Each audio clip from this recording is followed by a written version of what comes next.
Bienvenido al programa Los Mejores Consejos Culturales, el cual está especialmente preparado para tu crecimiento personal. En este programa participa Juan Manuel Ochoa Torres, quien es miembro de la Sociedad Mexicana de Geografía y Estadística y forma parte de su Consejo Académico Nacional al fungir como presidente de la Academia de Población. Es autor de una gran cantidad de libros sobre temas sociales, económicos, cívicos, religiosos y demográficos, algunos de los cuales han sido traducidos al idioma inglés.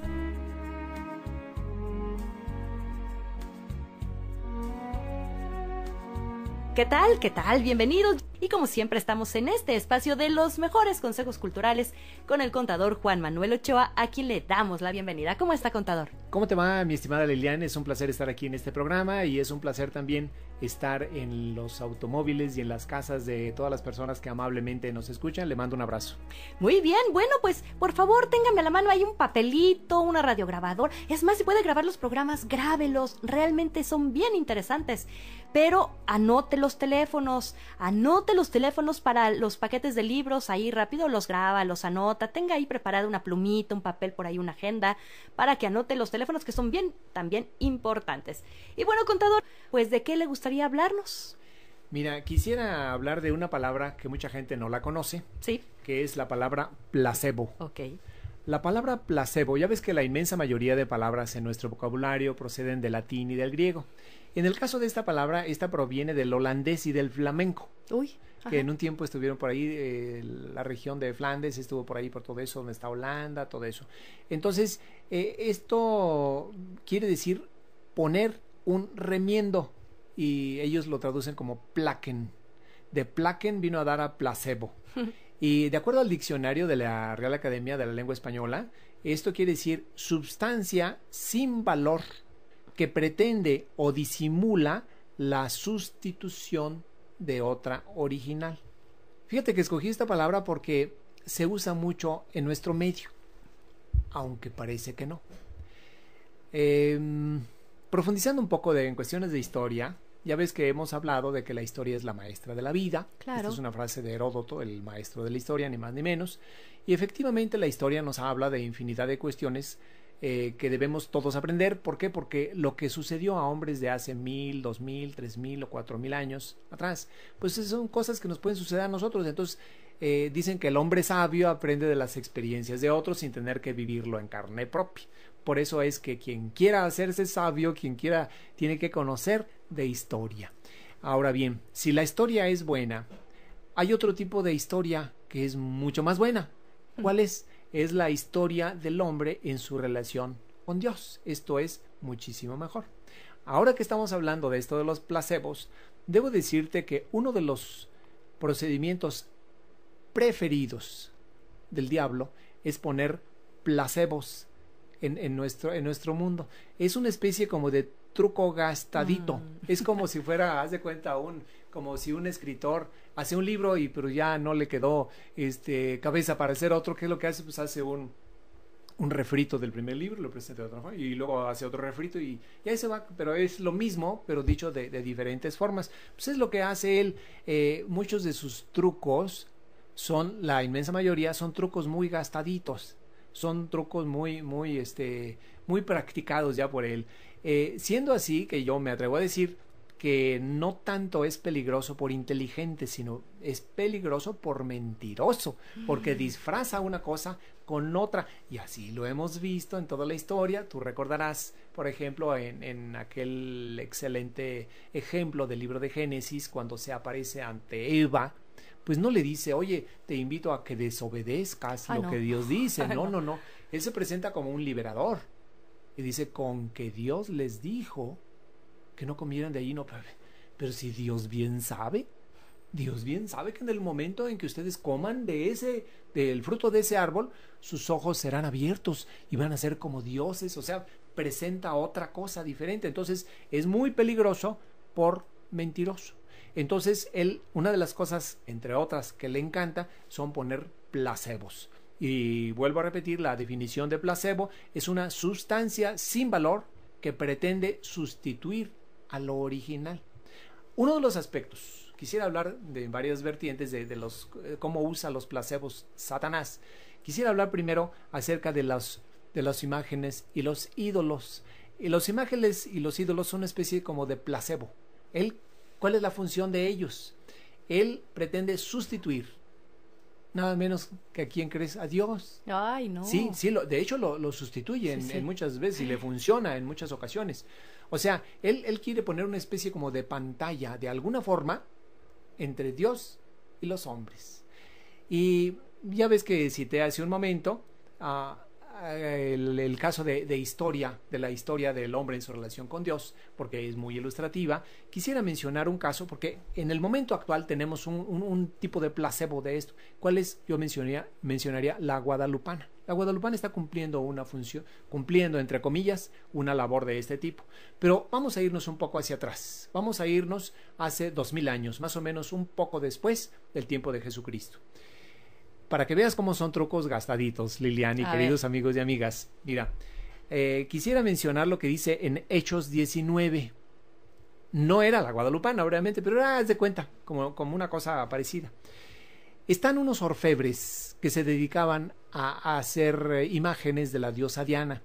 Entonces tienen esta conversación, que la voy a situar textualmente, que está en el libro de Hechos 19.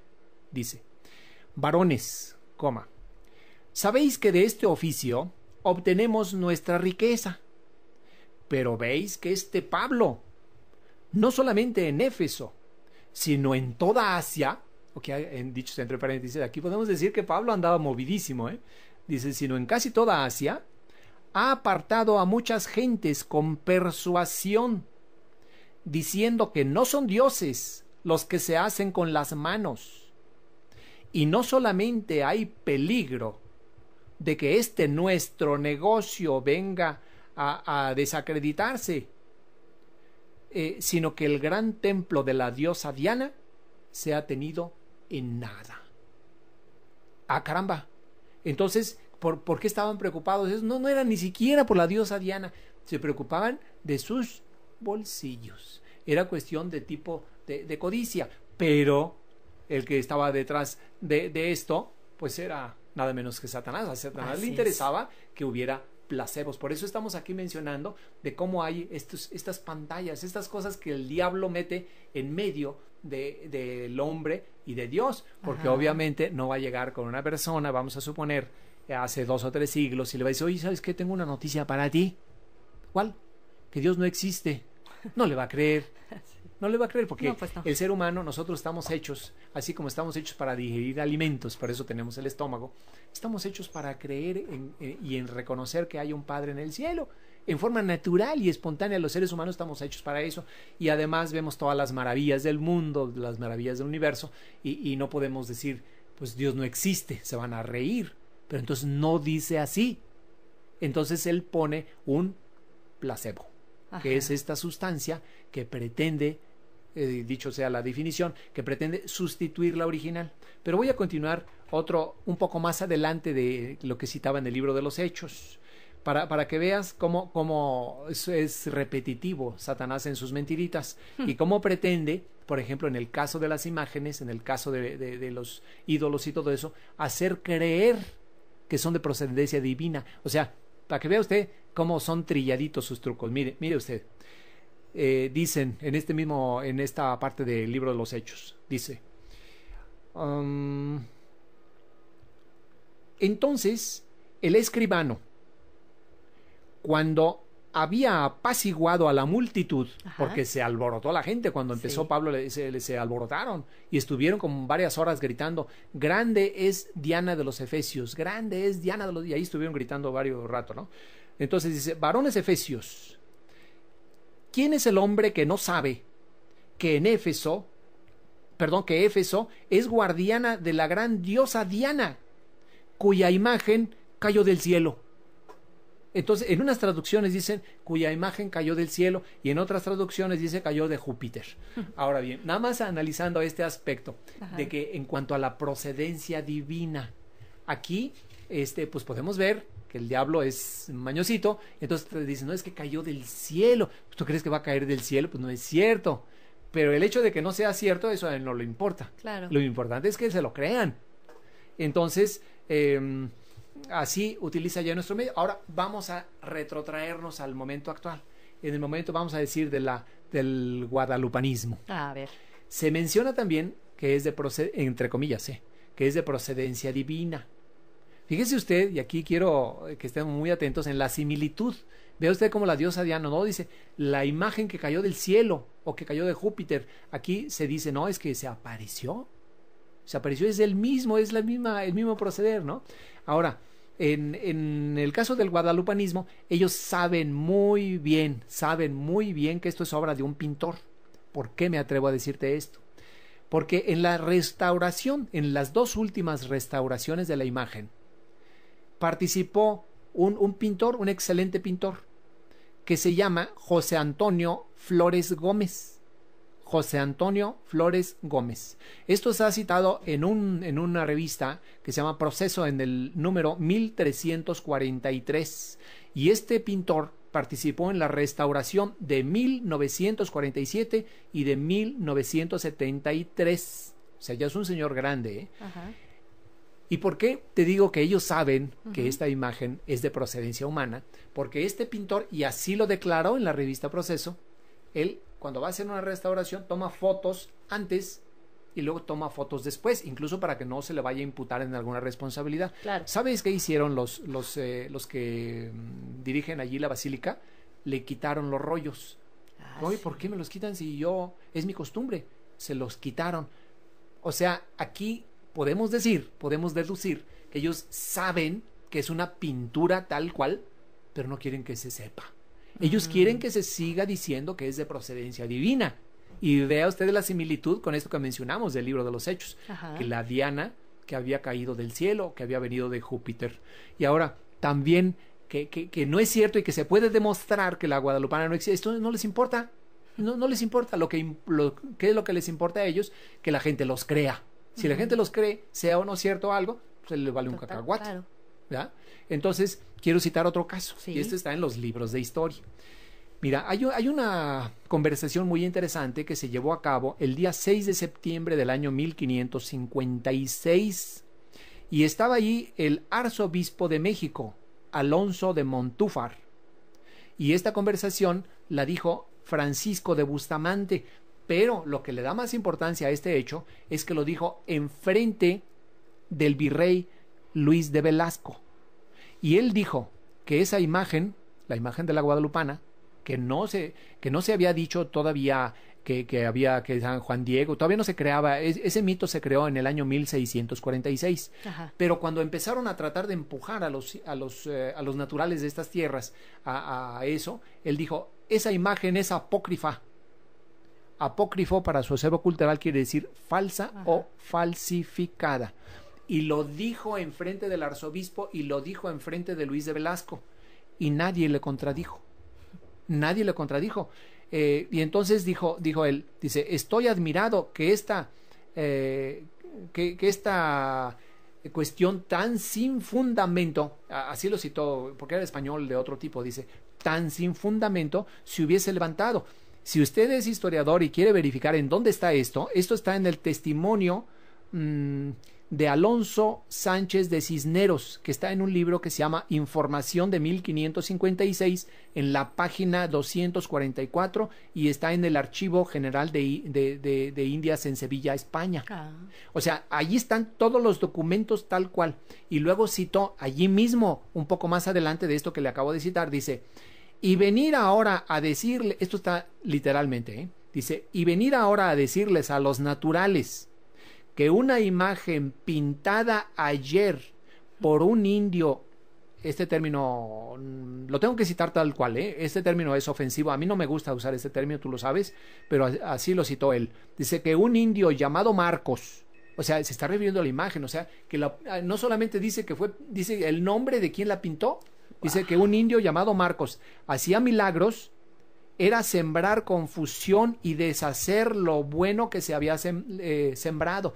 O sea, dijo, pues nosotros estamos aquí hablando de los evangelios y llega una persona y pretende hacer creer a la gente que esa imagen tiene procedencia divina, pues están deshaciendo lo que nosotros estamos haciendo, ¿no?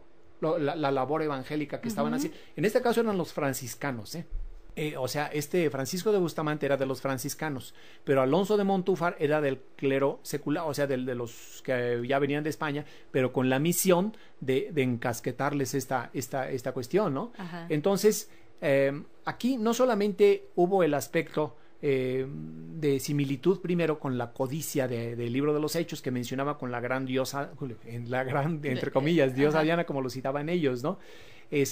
Sino que también podemos ver la similitud entre la supuesta procedencia divina y pues acá dijeron, bueno, no cayó del cielo, pero se apareció en una yate, ¿no?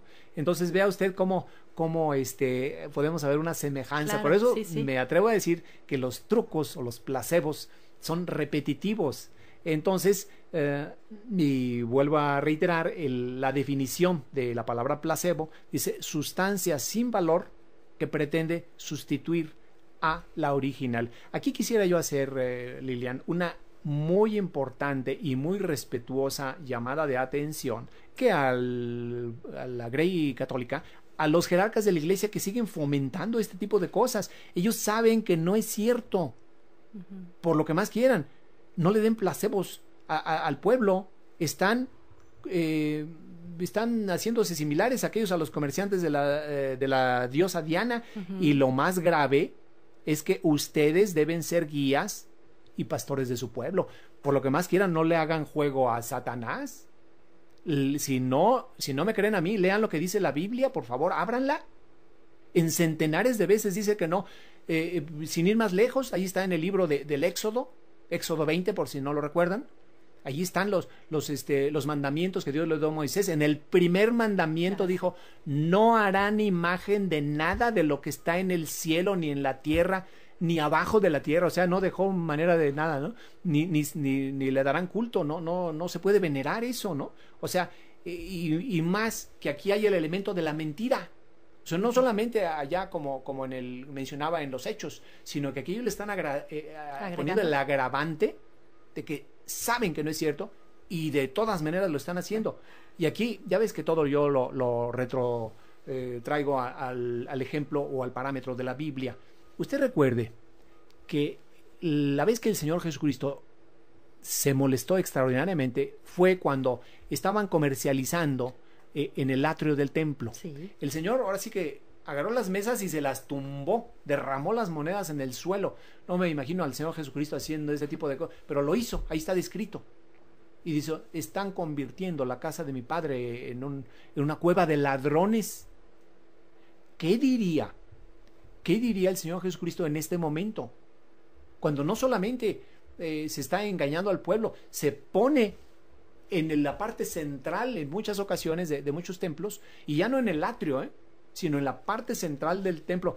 Por eso es que pues hago esta exhortación muy respetuosa, pero tengan cuidado con esto. Si no me creen a mí, vean lo que dice la Biblia.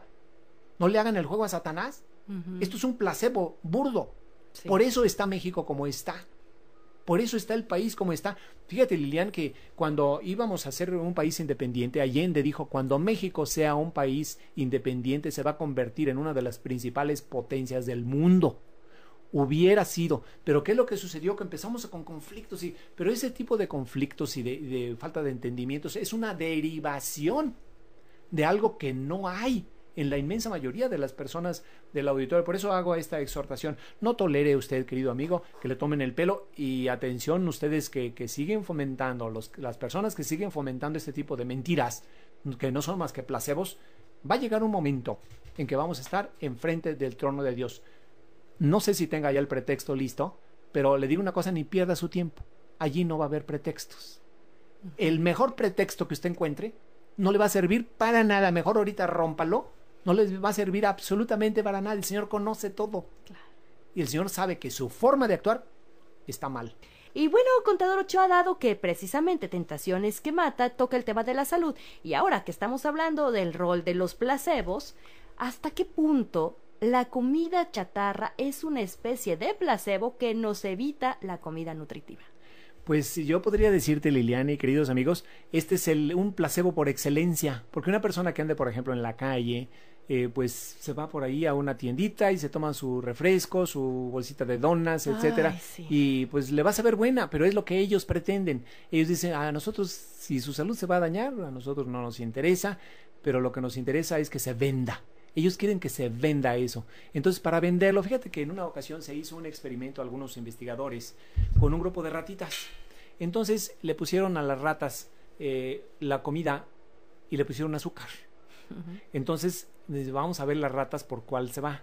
Entonces pusieron la comida endulzada en forma deliberada y en otra parte la comida normal de una ratita. Pues todas las ratitas iban sobre lo dulce. Ay, no. Entonces, este descubrimiento, entre comillas y en sentido malo, ¿verdad? Es lo mismo que empezaron a aplicar desde mediados del siglo XX y empezaron cada vez en una forma creciente. Vamos a suponer que alguien se quiere enriquecer vendiendo productos chatarra, pues dice, pues lo voy a hacer dulce y la gente se lo va a comer. Entonces, ya desde su momento algunos empezaron a notar algunas cuestiones en la salud, etcétera, pero hasta los últimos años es que se ha descubierto el tremendo daño que hace ese tipo de comida, pero yo te podría decir que es el placebo por excelencia de la comida. Y una persona que esté comiendo este tipo de cosas, pues se va a enfermar. Si tú me le permites, puedo describir muy brevemente, nada más, entre muchas otras cosas, los padecimientos que va a ocasionar. Mira, genera una creciente y peligrosísima incidencia de diabetes. Hace que gastemos anualmente en México miles de millones de dólares. Y también hace que cada día haya más personas obesas. Hace que el colesterol y los triglicéridos se disparen en las personas, Lilian, ¿cómo la ves? Y luego provoca que la diabetes se haya convertido en la principal causa de ceguera en México. Sí, sí. También es una de las principales causas de muerte en México y en el mundo.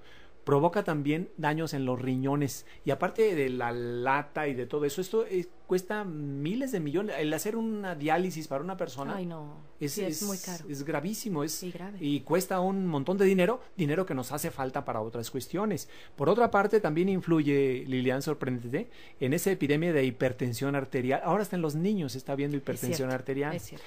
Luego, por otra parte, es una de las principales causas de amputaciones en las extremidades inferiores, ya en etapas avanzadas de diabetes. Y luego provoca alteraciones en la conducta. Provoca trastornos digestivos, tales como estreñimiento, gastritis, hemorroides, incide en diversos grados de apendicitis. Y luego acelera el proceso de envejecimiento. Fíjate nada más. Y luego disminuye notablemente la calidad de vida en personas de todas las edades y disminuye la capacidad de trabajo.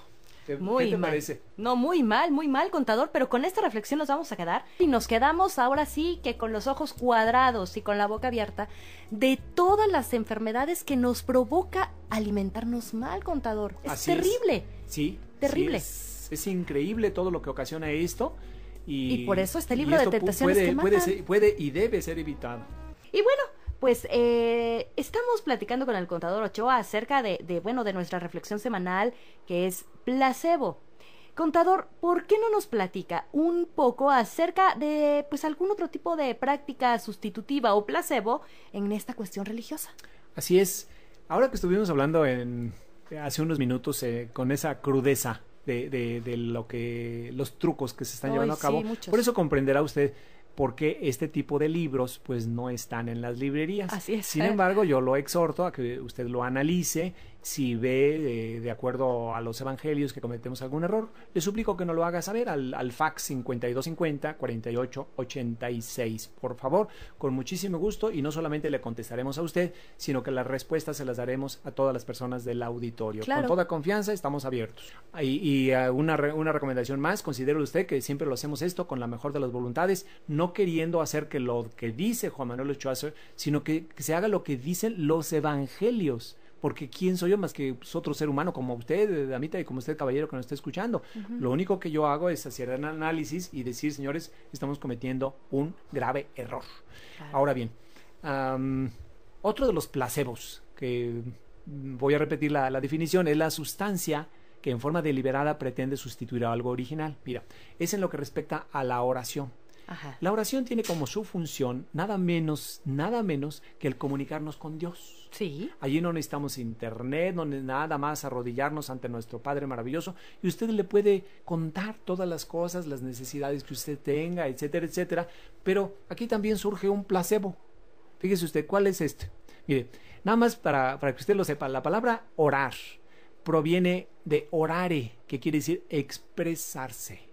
O sea que el Señor quiere que oremos, que nos expresemos de lo que nosotros queremos ante Dios.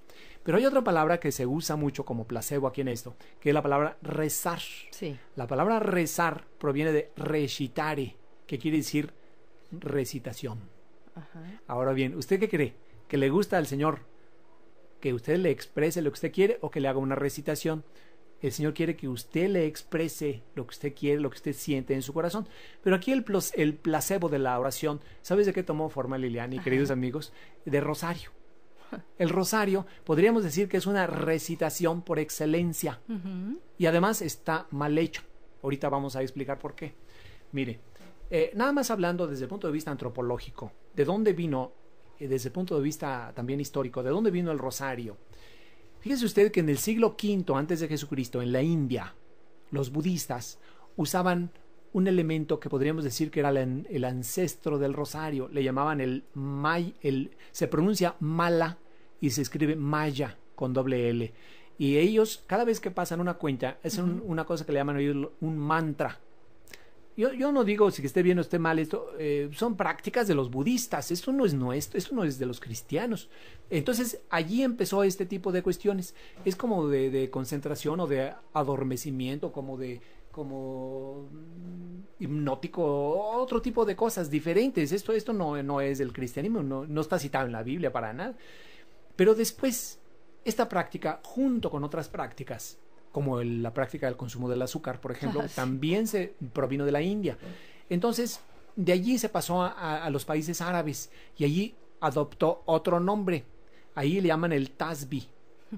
En uno de los apéndices del libro de la religión secuestrada, allí está un fragmento de que Fátima, la hija de Mahoma, utilizaba el tasbih, que era ese justamente, pero no lo habían descubierto los católicos todavía. ¿Cuándo ocurrió este movimiento del descubrimiento, entre comillas, pero digo, un mal descubrimiento de el tasbih, como le llamaban ya entonces en Arabia, en el tiempo de las cruzadas? Porque ahí, en el tiempo de las cruzadas, hubo una especie como de intercambio de costumbres entre los árabes y los países europeos. Entonces, una de las cosas, dije, oye, pues está bonito el tasbih, vamos a adaptarlo al catolicismo. Y sí lo adaptaron.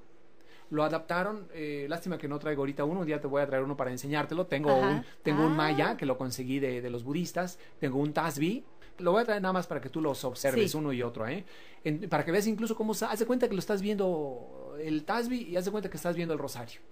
Entonces, en el siglo XII hubo un fraile que se llama Fray Domingo de Guzmán, que fue fue el creador de los dominicos. ¿Quiénes eran los dominicos? Los que después pusieron la Inquisición, los que manejaban la Inquisición. Entonces este señor adaptó el tasbih al catolicismo. Pero esto contiene una serie de errores. Quisiera mencionarlos si tú me lo permites. Mira, primer error, que está dirigido fundamentalmente a María. Un poquito más adelante de este segmento quisiera mencionar por qué nosotros debemos dirigirnos al Señor Jesucristo.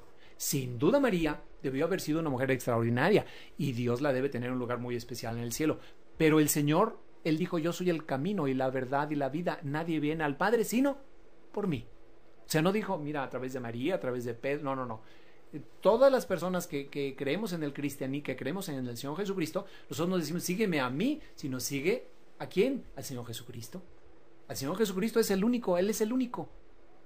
Y en infinidad de partes está mencionado en la Biblia esto, que el Señor Jesucristo es el único. Ahora, otro de los errores del rosario es que es repetitivo. Y al Señor no le gusta eso. ¿Dónde lo podemos sacar? En San Mateo 5 dice, cuando está hablando de la oración, nada menos que el Señor Jesucristo dice, cuando ores, no hagan vanas repeticiones como los gentiles, que creen que por su mucha palabrería van a ser escuchados. O sea, ¿Y qué es el rosario? Pues es una repetición, aparte de que está mal orientado, por así decirlo. Ahora, otro de los errores es que esto es sustitutivo. O sea, que la persona que se pone a rezar, entre comillas, el rosario, pues está creyendo que con esto está cumpliendo con la recomendación, con el mandamiento, ya no recomendación del Señor, de que debemos orar. Entonces, claro. No, pues yo ya hice lo que el Señor me mandó. Ajá. Entonces, fíjate cómo, por eso este programa escogí la palabra placebo. Es el placebo, es Ajá. el sustituir algo artificial o sea, meter lo artificial por lo auténtico. Sí. ¿Te das cuenta? Sí. Entonces, y lo más grave de esto es que esto es una desobediencia al Señor. Porque el Señor, mencionábamos, que decía, ustedes cuando oren, no hagan vanas repeticiones. Entonces aquí es como decir, ¿sabes qué, Señor Jesucristo? Lo que tú digas a mí no me interesa. Eso es, ni más ni menos. Y fíjate que le voy a poner un ejemplo ya en la vida de cada uno de nosotros. Imagínese que se acerca a su hijo y que ¿cómo te fue en la escuela? ¿Cómo te fue, querido Juanito? Y le empieza a hacer una recitación de un poema de Amado Nervo. Oye, no, permíteme, yo te estoy preguntando a ti cómo te fue en la escuela. ¿Necesitas algo? ¿Te falta algo? Y sigue entonces ya con una de las frases de la Constitución de 1824.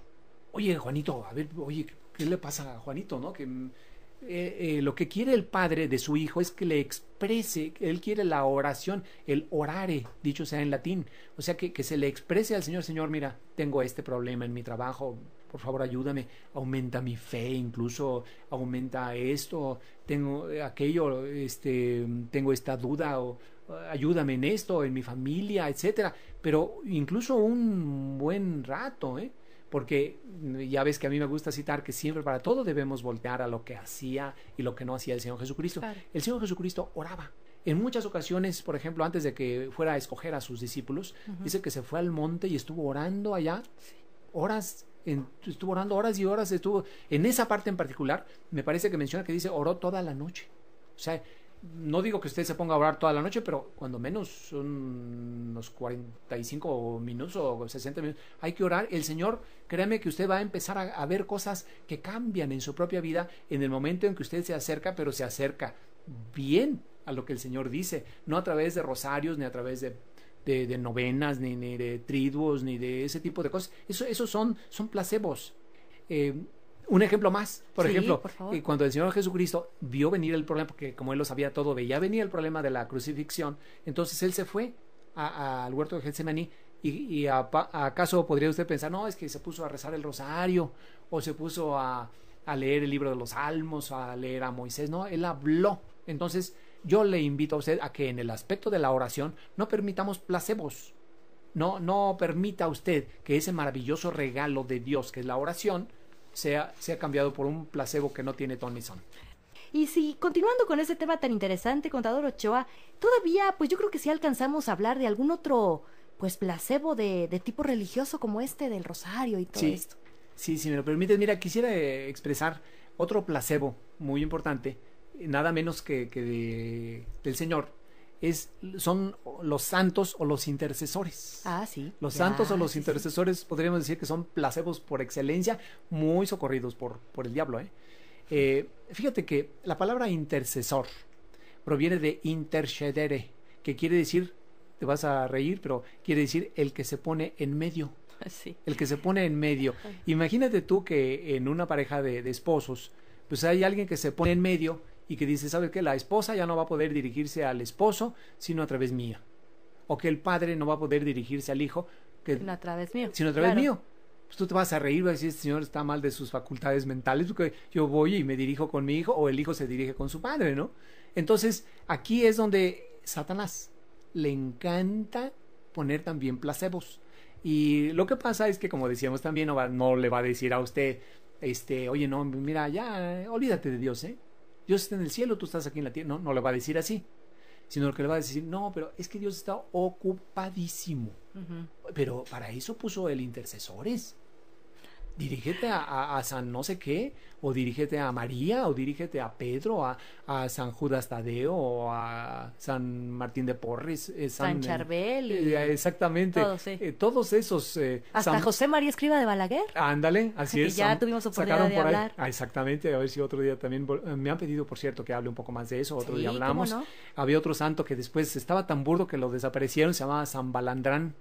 San Balandrán. Así es. Pero bueno, ahora alguien podría decir, oye, pero es que sí hay santos. Por supuesto que hay santos. Incluso de las personas que en este momento me están escuchando, yo no dudo que haya muchos que hayan sido santificados por el Señor. Pero lo que yo digo es que esos no le corresponde a un ser humano determinar si tal o cual persona es santo o no, sino que eso lo va a determinar Dios, porque Él es el juez. Porque en infinidad de partes se nos dice, ustedes no deben de juzgar. Y yo no dudo que haya muchas amas de casa, muchos barrenderos, quien menos pensemos puede ser una persona santificada. Ahora bien, lo que yo menciono, Lilian, es que no es prerrogativa del ser humano juzgar. No hay un tribunal habilitado sobre el planeta Tierra que podamos decir, ¿sabes qué? El tribunal, mira, vamos a ver la causa de José María Escrivá de Balaguer, que citamos hace un momento. Vamos a pasarlo a que lo analice. Esto es ofensivo para con nuestro Padre Dios. Estamos diciendo, ¿sabes qué? Tú ya no vas a ser el juez voy a ser yo. ¿De dónde salió todo esto? Mira, usted recuerde, si usted ha leído las escrituras, que espero que lo haya leído, y si no las ha leído, lo exhorto a que lo haga. ¿Usted recuerda alguna parte chiquititititititita de la Biblia donde diga que en algún momento de la historia del ser humano para con Dios se haya instaurado un tribunal de ancianos, por ejemplo, que juzgara, oye, vamos a juntarnos, vamos a determinar si Moisés es santo o no? No, por supuesto. Pues sí, a alguien le digo yo, esto se va a reír. Oye, pues, ¿quién te crees que eres? ¿Quién va a poder sustituir a Dios? O que se haya instaurado un tribunal que va a decir, vamos a ver si santificamos a Abraham, o a Pedro, o a Pablo. Ahora, alguien podría decir, oye, entonces, ¿de dónde salió esto? Muy interesante pregunta. Esto salió, ¿sabe qué? Del paganismo. En el paganismo utilizaban la costumbre de ¿cómo le llamaré? De deificar. Por ejemplo, Julio César, y fue una de las cosas donde hubo conflictos entre los paganos y los primeros cristianos, porque allí le llamaban el divino emperador. O sea, Julio César era ya como un semidios. Y no se diga cuando ya había pasado hacia arriba. En una ocasión en la historia se menciona, esto está en el libro de Suetonio, que se llama Los 12 Césares, que dice que salió un cometa. Y dijeron, esa es el alma de Julio César cuando fue recibida en el cielo. Pues no es cierto. Pues es un cometa normal, ¿no? Pero ellos discurrieron eso. Por ejemplo, el caso de la mamá de Tiberio César, que se llama Livia, ella le dijo a su sucesor, me tienes que deificar, o sea, dicho de otra forma, me tienes que santificar. Pero muchas de estas costumbres del paganismo, cuando vino Constantino en el siglo IV, entonces se fusionaron, y entonces ya se quitó aquello de deificar, pero se puso por santificar. Pero aquí nosotros podríamos decir, que ya lo podemos ver en el contexto de toda la perspectiva de la historia, dice, oye, entonces, ¿cuál es la función de un intercesor? Pues la función es hacerla, en realidad, de hacerla de placebo. Pero ¿cuál es la supuesta labor de un intercesor? Pues ayudar a Dios. Ahora, pero yo quisiera hacer unas preguntitas. Sí, contador. Mira, por ejemplo, antes de hacer un milagro, tendríamos que juzgar sobre la procedencia o improcedencia de hacerlo. Porque vamos a decir que alguien dice, pues yo quiero sacarme la lotería. Yo quiero sacarme los pronósticos deportivos. Pero a lo mejor eso no le va a funcionar. O a lo mejor alguien le pide al Señor un milagro y ese milagro no va a ser bueno. ¿Por qué? Por infinidad de cosas. Y entonces el Señor prefiere que las cosas estén de tal o cual forma. Usted recordará, en ocasiones el Señor prefiere que nosotros seamos débiles. ¿Y cómo nos podemos debilitar a través de los problemas? Entonces, si alguien quita el problema, está alterando lo que el Señor quiere. Yo tuve una vez un cliente que toda su aspiración, yo como contador, toda su aspiración era hacerse inmensamente rico. Y yo lo ayudé a que se hiciera muy rico, porque yo era su administrador. Y vi el cambio en su persona. cuando fue inmensamente rico, se alejó de Dios en forma absoluta y total, tuvo otra familia y el día que falleció estaba con otra mujer. Y entonces yo me hice este razonamiento, dije, Dios sabe por qué permite las cosas de tal o cual forma. Entonces, ¿tú crees, Lilian, que podría haber alguien más sabio que el Señor para poder determinar qué conviene y qué no conviene? No. De ninguna manera. Incluso cito el caso de las bodas de Canaán, cuando María dice, no tienen vino. Sí. Entonces, fíjate que la palabra metreta quiere decir cántaro. Y dice que allí había varias metretas, pero para no alargarme mucho porque el tiempo se nos termina, allí se convirtió agua en vino, más de 400 litros de vino. Sí. Ahora, yo le preguntaría, ¿fue conveniente? No era el primer vino, ya se habían acabado el primer vino. Entonces, la segunda dotación o el segundo lote de vino, ¿fue conveniente? ¿Hasta qué punto? Mucha gente dice, es que mira, es que el primer milagro lo hizo por intervención de María. Sí, pero se les olvida que fue también el último. Porque ¿quién puede determinar qué procede o qué no procede? Si procede que una persona cieguita, por ejemplo, sus ojos sean abiertos, solamente el Señor es el que puede determinar. Ningún ser humano, ni todos los seres humanos juntos sobre el planeta podríamos determinar sobre la procedencia o improcedencia de un supuesto milagro. Ahora bien, en cuanto a disponibilidad, no hay una persona que tenga mayor disponibilidad que el Señor Jesucristo de ayudarnos, y cito unos casos también de la Biblia. Fíjate que en una ocasión unas mujeres le llevaban unos niños a Jesús. ¿Qué decían los discípulos? ¿Sabes qué decía Lilian? Apártense. Los quitaban, entonces el Señor dije, no, dejen que los niños se acerquen, pero esos supuestos intercesores, entre comillas, los estaban apartando. En otra ocasión vino una mujer cananea y los discípulos le decían, Señor, despídela porque viene dando voces detrás de nosotros. O sea, otra vez analicemos el intercesor, quería, vete, sácate. Entonces, pero el Señor Jesucristo le hace caso. En otra ocasión le dicen al Señor, esto ha estado solamente en uno de los evangelios, dice que cuando estaban ahí una multitud, los discípulos le dicen, despídelos porque no van a tener dónde comer. Y el Señor le dice, denles ustedes de comer. O sea, la disponibilidad del Señor era infinitamente superior a la disponibilidad de las personas que lo rodeaban. Y es el mismo caso ahora. Así que yo lo exhorto a que no permita usted que aparezcan ningún tipo de intercesores, porque esos son placebos.